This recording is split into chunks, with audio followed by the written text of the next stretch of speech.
So, hi, my dear JEE and NEET aspirants of 2025. This is Manas Khanduja on Manas Khanduja's Chemistry Adda channel. तो बच्चों NTA का कल एक काफी जरूरी अपडेट आया है जो कि आपकी जेई या फिर नीट की प्रिपरेशन को बहुत ज्यादा अफेक्ट करेगा। आप किस तरह से प्रिपेयर कर रहे थे उस पैटर्न में थोड़ा सा आपको चेंज लाना पड़ेगा इस नोटिस के बाद।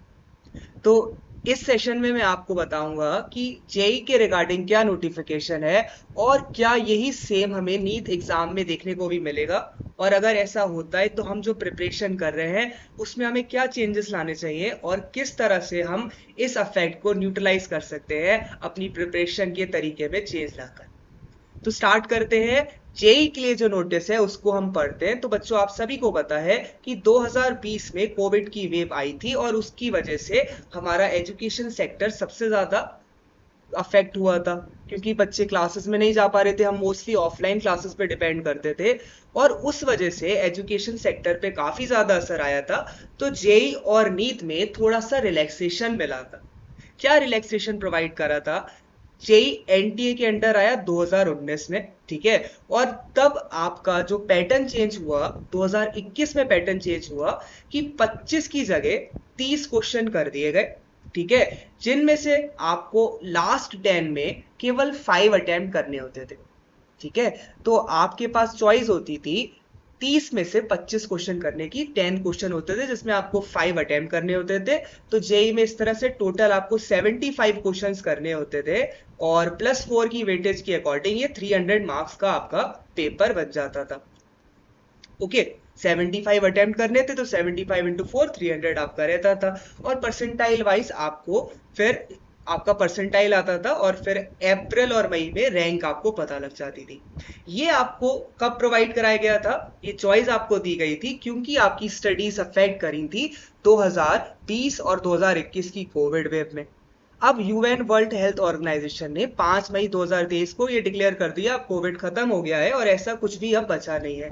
तो फिर ये जो रिलैक्सेशन है आपसे वापस ले ली गई, क्योंकि अब आप नॉर्मली क्लासेस को अटेंड कर रहे हो। आपको ये भी पता होगा कि सीबीएसई ने अब तो 75% अटेंडेंस भी कंपलसरी कर दी है 10-12 में। तो कहीं भी आपकी स्टडी अब कोविड या कोविड के आफ्टर मैथ की वजह से अफेक्ट नहीं कर रही। तो इस बात को ध्यान में रखते हुए एनटीए ने one of the toughest exam of India में जो छोटी सी रिलैक्सेशन दी थी वो डिलीट कर दी, ठीक है। अब आपके पास कोई चॉइस नहीं है। अब आपके पास 25 क्वेश्चन होंगे और आपको 25 क्वेश्चन ही अटेम्प्ट करने हैं। अब इसका कॉन्सिक्वेंस क्या है? देखो, दो पेपर होते हैं, एक तो आर्किटेक्चर वाला होता है, तो ये पेपर 2A पेपर 2B में भी ये बात बता रखी है। और मैंने आपको ये बीटेक जेई मेंस के बारे में बताया, ठीक है। 10 शिफ्ट में रहता है, पहली शिफ्ट जनवरी में और फिर अप्रैल में होता है। तो उसके हर पेपर में अब आपके पास 25 क्वेश्चन होंगे और आपको 25 के 25 अटेम्प्ट करने। अब कंसिक्वेंस क्या है?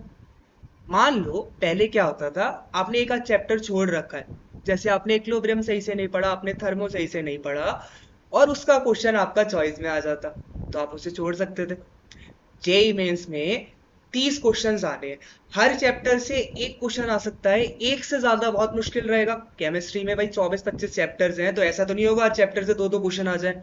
तो किस्मत से कभी कभी ऐसा होता था कि वो आखिरी 10 में आपने शायद कोई चैप्टर ना पढ़ा हो या आपका जो चैप्टर वीक हो वो चॉइस में आपको मिल जाता था और आपको फायदा मिल जाता था कि मैंने नहीं पढ़ा और मुझे फिर ये क्वेश्चन चॉइस में मिल गया। लेकिन अब आप रिस्क नहीं ले सकते। अगर आपका कोई चैप्टर वीक है तो वो आपको उस तरीके से पढ़ना पड़ेगा, क्योंकि चॉइसेस अब खत्म हो गई। कोई भी ऐसा नहीं है, अब आपके पास 25 क्वेश्चन है, आपको 25 ही करने हैं। और वहां पे आपको कोई क्वेश्चन ऐसा लगता है जिसके बारे में आप 100% श्योर नहीं हो, या फिर आपको लग रहा है इसकी कैलकुलेशन बहुत लंबी जाएगी, मुझे आता है पर इसकी कैलकुलेशन लंबी जाएगी, तो भी आपको उसे अटेम्प्ट करना होगा। क्योंकि आपको पता है जेईई मेंस में कितना ज्यादा फ्लक्चुएशन रहता है। पेपर अगर आसान हो गया तो 250 नंबर में भी आपका काफी अच्छा परसेंटाइल कभी कभी नहीं बन पाता, और पेपर टफ होता है तो 150 में भी आपका 98 या 99 परसेंटाइल बन जाता है। पेपर के लेवल के अकॉर्डिंग चीजें होती हैं और उसमें बहुत बड़ा फैक्टर प्ले करेगा ये 5 क्वेश्चन की जो आपको पहले चॉइस दी जाती थी उसको रिमूव कर दें। ओके, तो ये तो बात हुई जेई मेंस के लिए। भाई जेई मेंस एस्पिरेंट है, आप भाई प्रिपरेशन हाई लेवल पे करते ही हो और आपके पास जो छोटी सी हेल्प थी वो रिमूव कर दी गई, ठीक है। क्या हेल्प थी? एक आध क्वेश्चन जो आपको शायद एक आध टॉपिक आप नहीं पढ़ के गए हो या कैलकुलेशन किसी क्वेश्चन में टफ लग रही होती थी तो उसको स्किप करके हम कोई और क्वेश्चन कर लेते थे, वो चॉइस आपके पास नहीं। अब क्या यही चीज नीट 2025 में देखने को मिलेगी? तो हाँ बच्चों, नीट 2025 में भी यही पैटर्न देखने को मिल सकता है, क्योंकि दोनों में साथ में आया, जेईई मेंस और नीट में दोनों में ही पैटर्न आया। तो नीट में आपको पता है कुल मिला के सेक्शन बी में 15 क्वेश्चंस होते हैं। कितने होते हैं? 15 क्वेश्चंस होते थे, उसमें से आपको 10 अटेम्प्ट करने होते थे। तो कुल मिला के टोटल 200 क्वेश्चंस में से आपको 180 क्वेश्चंस अटेम्प्ट करने होते थे।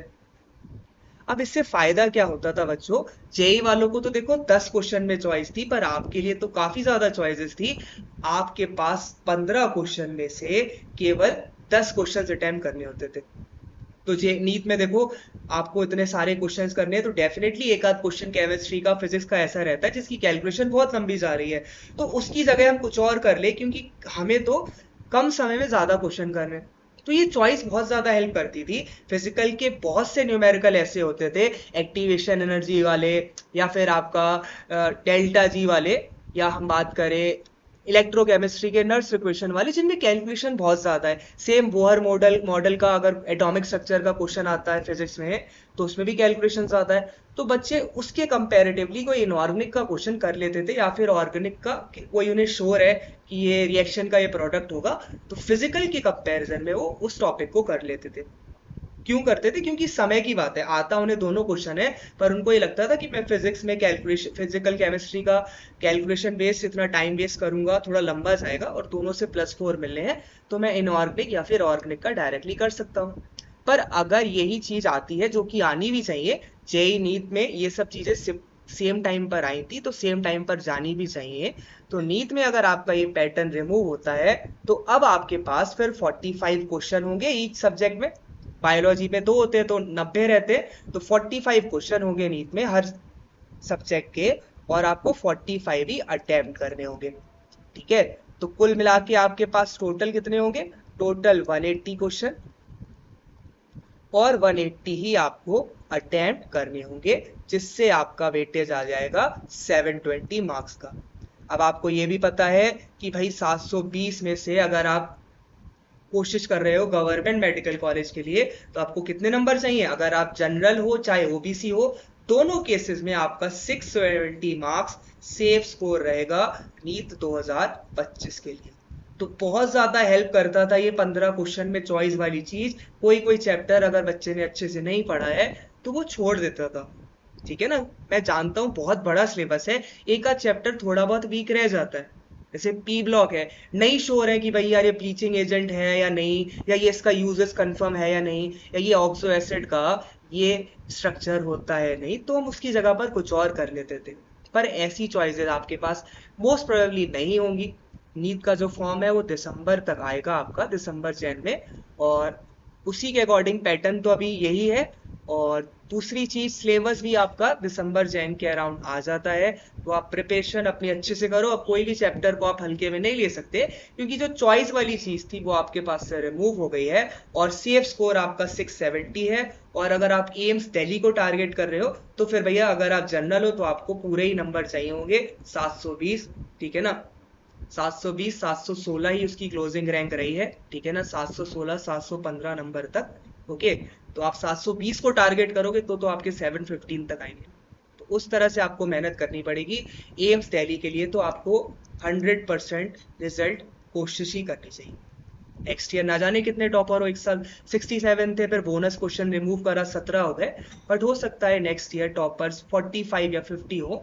तो जनरल कैंडिडेट को 720 नंबर लाने पड़ेंगे अगर वो एम्स दिल्ली को टारगेट कर रहा है। तो इसी के साथ मैं इस छोटे से सेशन को एंड कर देता हूँ। आपका पैटर्न चेंज हुआ है, थोड़ा सा ये नेगेटिव डायरेक्शन में है बच्चों के लिए। क्यों? क्योंकि थोड़ी बहुत हेल्प होती थी, कोई क्वेश्चन उस पॉइंट पे नहीं याद होता था, या कुछ हमने पढ़ा है पर फिर भी याद नहीं आ रहा है, तो हम उसे छोड़ पाते थे अगर वो उन चॉइस में होता था। पर अब आपके पास ऐसा ऑप्शन नहीं होगा, आपको सारे ही क्वेश्चन अटेम्प्ट करने हैं।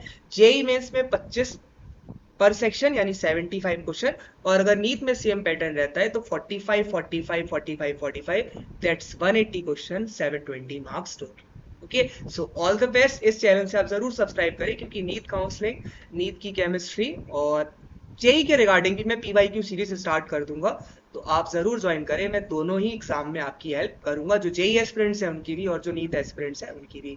अगर इस सेशन से आपकी जरा सी भी हेल्प होती है तो आप इसे लाइक कर सकते हो, ओके। और आप चैनल से सब्सक्राइब भी कर सकते हो। आपको मैं टेलीग्राम चैनल के बारे में बता देता हूँ, एक सेकेंड, ठीक है।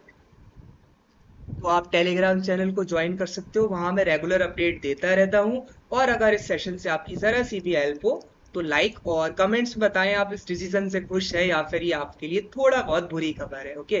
सो इस सेशन को मैं एंड करता हूँ। हैव अ नाइस डे, और चैनल सब्सक्राइब जरूर करें अगर आप रेगुलर अपडेट्स जेई नीट के एग्जाम में चाहते हैं और जेई मेंस की पीवाईक्यू सीरीज को ज्वाइन करना चाहते हैं, क्योंकि वो मैं स्टार्ट करने वाला हूँ। तो all the best, have a nice day. This was Manas Kanduja on Manas Kanduja's Chemistry Adda channel.